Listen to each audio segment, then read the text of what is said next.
عید غدیر کی حقیقت اور اس کی حیثیت کیا ہے؟ من کنت مولا فعلی مولا، آج اس کی پوری حقیقت کو سمجھیں گے۔ اس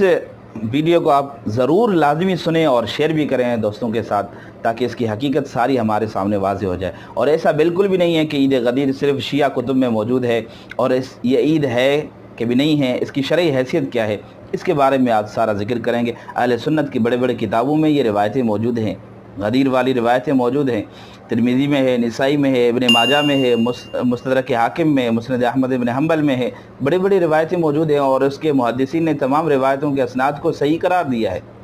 اصل چلتے ہیں موضوع کی طرف کہ غدیر پر ہوا کیا تھا۔ آپ صلی اللہ علیہ وسلم جب حجۃ الوداع کے موقع سے واپس آ رہے تھے، تو آپ صلی اللہ علیہ وسلم نے صحابہ کرام کے اندر تھوڑی سی